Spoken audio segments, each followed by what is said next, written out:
दिल्ली के एक ऑफिस में किरण नाम की एक महिला कार्य करती थी। उसे अपने द्वारा किए हुए कार्य के अलावा किसी का कार्य पसंद नहीं आता था। यानी कि ये बंदी ऐसी थी जिसे अपने हाथ का काम ही समझ में आता था। उसको किसी और के हाथ के काम में नुक्ताचीनी करना, उसमें मिस्टेक निकालना, ये उसकी आदत थी और वो किसी के हाथ का काम पसंद नहीं करती थी। वो ऑफिस के हर सहकर्मी, हर कलीग्स में और उनके द्वारा किए गए कामों में कोई ना कोई कमी निकाल ही लेती थी। यानी कि उसकी आदत में शुमार हो चुका था कि वो हर काम में कमी निकालना सीख गई थी, सिवाय खुद के काम को छोड़कर। एक दिन की बात है, जब किरण अपने ऑफिस में अपना काम कर रही थी तो अचानक उसने देखा कि उसकी ऑफिस बिल्डिंग के ठीक सामने वाली बिल्डिंग में एक महिला यानी कि एक औरत कपड़े सुखा रही है। उसको देखते ही किरण ने अपने पास बैठे अपने कलीग से, अपने साथ काम करने वाले शख्स से कहा, देखो तो ये महिला कितने गंदे कपड़े धोती है और इसका घर तो देखो, वो भी कितना गंदा है। और तो और जो कपड़े वो पहने हुई है वो भी कितने गंदे हैं। किरण के पास बैठे सहकर्मी ने भी उसकी हाँ में हाँ मिलाई और अपना काम करने लगा। अब तो रोज जब भी वो महिला अपने बिल्डिंग की बालकनी में कपड़े सुखाने आती थी तो किरण रोज उसमें कोई ना कोई कमी निकालती और उसको और उसके आसपास की चीजों को गंदा कहती। कुछ दिनों तक ऐसा ही चलता रहा। एक दिन जब किरण अपने ऑफिस में बैठी उस महिला को देख रही थी कि तभी ऑफिस का बॉस किरण के केबिन में आ गया। किरण को बॉस के आने का पता भी नहीं लगा, क्योंकि वह उस महिला को बहुत ध्यान से देख रही थी और उसमें बुराइयां निकाले जा रही थी।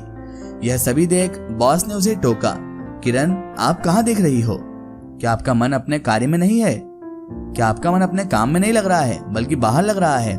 तो बॉस की आवाज सुनकर और उसे पास खड़ा देखकर किरण अचानक चौंक गई और अपनी सीट से उठकर वो बोली, कुछ नहीं सर, बस मैं तो सामने वाली बिल्डिंग की उस महिला को देख रही हूँ जो रोज गंदे कपड़े सुखाने अपनी बालकनी में आ जाती है।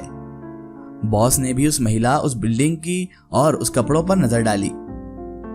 तभी किरण फिर बोली, देखो तो सर, अपने काम के प्रति कितने लापरवाह हैं लोग, कितने लापरवाह, कितने गैर जिम्मेदार लोग होते हैं। वो महिला जो भी कपड़े धोकर सुखाती है वो गंदे ही होते हैं, उसके पहने हुए कपड़े भी कितने गंदे हैं और उसकी बिल्डिंग ऐसी कि बरसों से उसकी धूल की साफ सफाई नहीं की गई हो। किरण ने अपना जो नेचर था वो बॉस को भी दिखा दिया था कि मैं हर इंसान में कमी निकाल सकती हूँ, चाहे वो कितना भी अच्छा हो, चाहे उसकी कोई भी मजबूरी हो, मैं तो कमी निकालना जानती हूँ। और बॉस के सामने भी उसने वही बात करी जो वो दूसरे लोगों से करती थी। तभी बॉस जो थे उस महिला को कुछ ध्यान से देखने लगे और मुस्कुराने लगे। किरण को जैसे ही बॉस मुस्कुराते हुए देखे तो उसको बड़ा अजीब लगा कि यार, बॉस को मैंने इतनी खतरनाक चीज बताई, इतनी बेकार चीज बताई और ये उस पर भी हंस रहे हैं, इस पर मुस्कुरा रहे हैं। उससे आखिर रहा न गया और अपनी कमी निकालने वाली फितरत के बिना पर ही उसने अपने बॉस से पूछा, सर आप इस महिला को देखकर मुस्कुरा क्यों रहे हैं? मेरी तो आज तक ये समझ नहीं आया कि यह महिला इतनी गंदी कैसे रह लेती है। किरण के पूछने पर बॉस मुस्कुराते हुए बोले, आपके इन प्रश्नों का उत्तर मैं कल दूंगा। कल जब आप इस महिला को कपड़े सुखाते हुए देखोगी तो आप याद करके मुझे जरूर बुला लेना। आप जब भी इसे कपड़े सुखाते हुए कल की तारीख में देखो तो आप मुझे जरूर बुला लेना। कल आपके सारे सवालों के जवाब मैं दे दूंगा किरण, ठीक है? अब तो आप तसल्ली से आकर अपना काम कीजिए, कल हम आपको सारे बातों के जवाब देंगे। इतना कहकर बॉस वहां से चले जाते हैं। किरण तो अब भी सोच रही थी कि बॉस आखिर मुस्कुरा क्यों रहे थे, क्योंकि किरण की फितरत ही यही थी कि वो हर चीज पर शक करती, उसे अपने सोच से तोलती और उसके बाद उसमें कमी पेशी निकालने लग जाती थी। अब तो उसे बॉस का हंसना भी अजीब लग रहा था। अगला दिन आया। रोज की तरह किरण अपने ऑफिस में काम करने लगी। आज उसे उस महिला के आने का बेसब्री से इंतजार था, क्योंकि आज उसके सामने एक ऐसा राज खुलने वाला था जिसके बारे में वो जानती नहीं थी। और उसके दिमाग में कल से ही ये बात चल रही थी कि आखिरकार मेरे बॉस हंसे क्यों थे। यही बात उसके दिमाग में लेकर वो सोच रही थी कि बस वो लेडीज एक बार कपड़े सुखाने आ जाए और मैं बॉस को बुलाऊं और उस राज का पर्दाफाश करूं। बहरहाल अगले दिन रोज की तरह किरण अपने ऑफिस में काम करने लगी। जब जैसे ही वो महिला कपड़े सुखाने अपनी बालकनी में आई तो किरण की नजर उस पर पड़ गई। अरे ये क्या? किरण अचानक बहुत चौंक गई।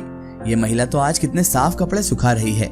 तभी किरण की नजर उस महिला के पहने कपड़ों और उस बिल्डिंग पर गई। किरण से मुंह से अचानक ही निकला, अरे आज तो यह कितने साफ कपड़े पहने हुए है और इसकी बिल्डिंग भी आज कितनी साफ नजर आ रही है, जैसे कल रात ही पेंट कराया गया हो। उसने तुरंत अपने बॉस को बुलाया और सभी बातें बताते हुए आश्चर्यचकित होकर पूछने लगी, सर आप आज मेरे प्रश्न का उत्तर देने वाले थे। मैं कल से बेचैनी में जी रही हूँ कि आखिरकार आप क्या उत्तर देंगे मेरे प्रश्न का, लेकिन सर आज तो सब कुछ साफ हो गया है, आखिर यह कैसे हुआ होगा? बॉस मुस्कुराए और बोले, ये महिला रोज साफ कपड़े ही सुखाती है, इसके पहने कपड़े भी गंदे नहीं होते हैं, और तो और इसकी बिल्डिंग पर भी पेंट बहुत दिनों से नया ही है। बस कल शाम आपके जाने के बाद सामने का शीशा जिससे आप उसे देखती थी उस पर बहुत धूल लग गई थी और आप उसे अच्छे से मैंने साफ करवा दिया है। यह बात सुनकर किरण भी मुस्कुराने लगी और अपनी भूल का एहसास उसे हो गया।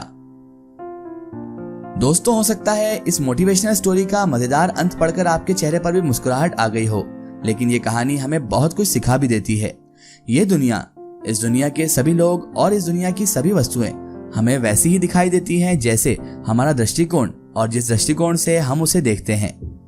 अर्थात आप जिस रंग का चश्मा पहने होंगे, ये दुनिया भी आपको उसी रंग की दिखाई देगी। यदि आप धूल लगे हुए चश्मे से देखेंगे तो दुनिया आपको गंदी ही नजर आएगी।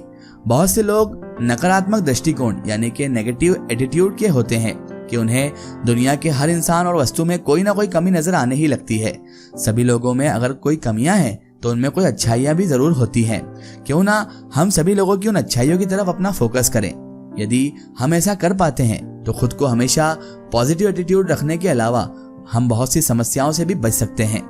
यदि आप में केवल किसी की बुराई को देखने की आदत है तो आज ही इस आदत को बदल लें। चेंज योर बैड हैबिट्स और सामने वाले में अच्छाई खोजने का प्रयास कीजिए। इस बारे में कबीर दास, जो महान कवि हैं, उन्होंने भी कहा है, बुरा जो देखन मैं चला, बुरा न मिलिया कोई, जो मन खोजा आपना, तो मुझसे बुरा ना कोई। लोगों में अच्छाई, गुडनेस खोजने का प्रयास कीजिए। यदि किसी में अगर कुछ बुराई नजर आती है तो सबसे पहले अपने गिरेबान में झांक कर देखिए।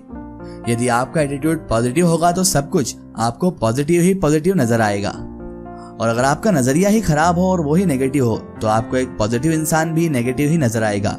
और ये स्टोरी उसकी बहुत बड़ी मिसाल है। उस बंदी किरण को ये नहीं पता था कि उसके ऑफिस का शीशा भी गंदा हो सकता है। वो सामने वाली बिल्डिंग को गंदा कह रही थी, उस औरत को जो कपड़े सुखा रही थी उसे गंदा कह रही थी, यहाँ तक कि उसके धुले हुए कपड़ों को भी गंदा कह रही थी, क्योंकि उसके दिमाग में उसकी सोच ने उसे बता दिया था कि सामने वाली औरत ही गंदी है। उसकी आदत थी कि सब में कमी निकालने की, तो उसने कमी निकालने के तहत ही उस औरत में कमी निकालने के लिए ही उसको गंदा कहा, उसकी बिल्डिंग को गंदा कहा, यहाँ तक कि उसके धुले हुए कपड़ों को भी गंदा कहा। लेकिन किरण ने गौर से ये नहीं देखा कि हो सकता है हम जिस शीशे से झांक रहे हैं उसमें भी धूल लगी हो सकती है या वो भी गंदा हो सकता है।